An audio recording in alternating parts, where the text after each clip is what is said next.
To understand the importance of Imam Hussein, we need to go back to the time of the Prophet himself. Everybody accepts that Yazid is a very bad example of Muslim life, let alone of Muslim leadership. He openly disobeyed the commands of God, he openly disobeyed the Sharia. It's a crisis of leadership and a crisis of deciding how are you going to respond when injustice and tyranny is facing you. Now, we have here a hadith of Prophet Muhammad which enables us to get a sense of the importance of this. He says on one occasion, the greatest jihad is to speak the word of truth into the face of a tyrant. This is the highest challenge to any human being, to actually face down a tyrant and not give in. So this is what's going on in the mind of Hussein in Medina with his community, and he knows that in a very short period of time he is going to be faced with the demand to make an oath of allegiance to Yazid, who he knows to be a totally unworthy person to lead the community. Something dramatic has happened in the Muslim community at this stage. We're not even yet 50 years after the death of the Prophet, and we are about to see the Prophet's own grandson being massacred. The night before the battle, Imam Hussein gathers together his people and says to them, look, tomorrow we're going to be attacked. Please, it's me they want. Go away, leave. And they respond, we won't go, we will stay, we will die with you. And now we see another huge human dimension of the question. What do you do if you are the supporter of an upright, honest, just person who is facing injustice? Do you stand with him, even at the cost of your own life? Or do you run to save yourself? Now remember, none of these people knew what was going to happen. So we're not only talking about them being willing to sacrifice their own life, but also the lives of their women and the children. Is there anything in life worth dying for? Is there anything so important that you are prepared to take a stand on it and not give in, even at the cost of your own life? Al-Hur is lined up with the Umayyad army, and he knows that he is soon going to be given the order to attack. And he breaks ranks. And he rides down to Imam Hussein, he throws himself from his horse, and he asks for his forgiveness. I am the one. I have brought you to this place. I have corralled you in the field of your own death. Hussein raises him up, forgives him, and restores him to human dignity. Imagine the spiritual strength of one who will raise up the person who has brought him to the point of oppression. They are short of water, and somebody goes to try and get water, and so we have a heroic story. The half-brother Abbas goes to try to get water and bring it back to give it to the women and the children of the community, and he is cut to pieces in the process. Hussein actually takes out his own infant son, a baby in arms, and pleads with the Umayyads. I know that you've got it against me, but why should you have it against the baby? Give the baby water. Have mercy on the child. If you won't trust me with the water, I'll leave the child on the rock and you can give it water. And the response is to kill the child in the arms of his father. Imam Hussein does not belong to one group. He has been acknowledged and revered by figures of all demographics and denominations throughout time. If we are to understand the meaning of Karbala. We need to take it out of an Iraqi context, out of a Shia context, out of a Muslim context, and to see it as a piece profoundly of human drama. As a community, we have a history. We didn't just start with our own generation, and we can look back into how other human beings lived the human project. We can take examples from them. We can also take warnings from them. These are the circumstances that led these people to do these terrible things.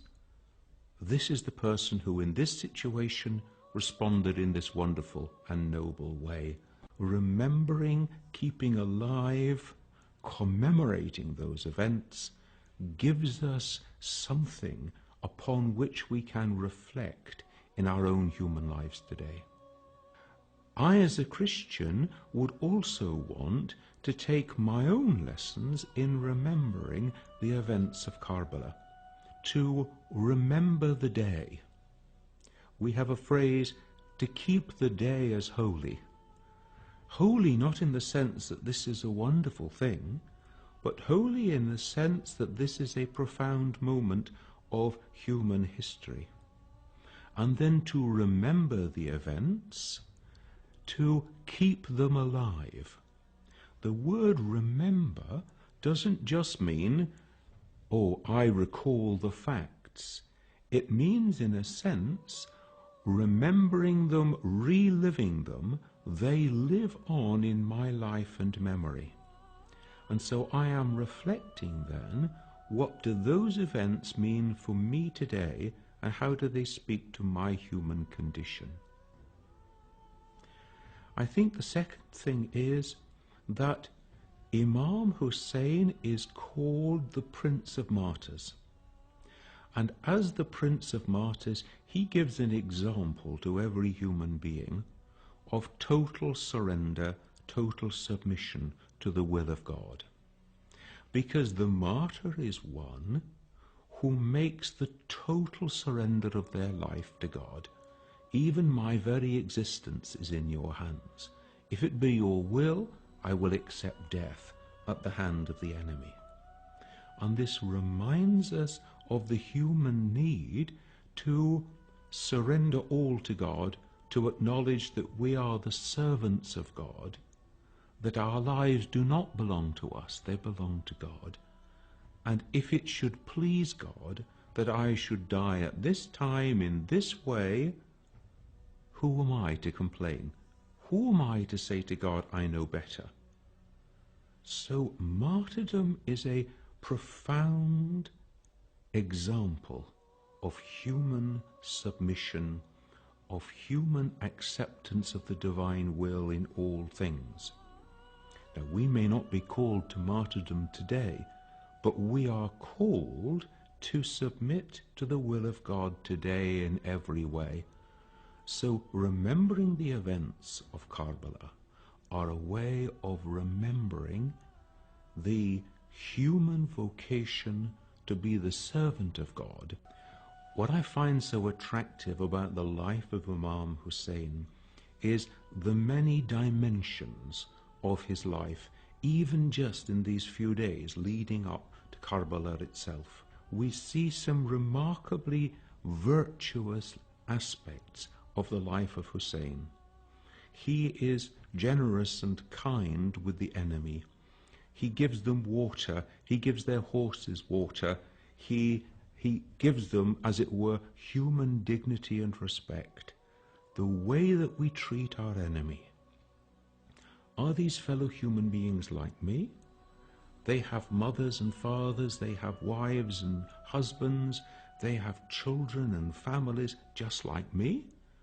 The ultimate human responsibility to take another human life. Another great thing that I take from the story of Hussein is his courage.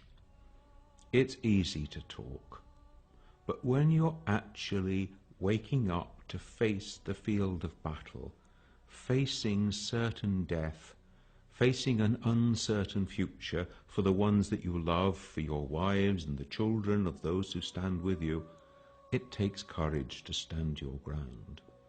And human courage is a very important part of the dignity of being human, in small things and in great. Was the enemy, and the battle was going backwards and forwards. The two of them were fighting together, and eventually Ali overpowers him, has him on the floor, and is just about to kill him. And his enemy from the floor spits into his face. And Ali puts away his sword and walks away. And his own supporters, they say, "What are you doing? You had him.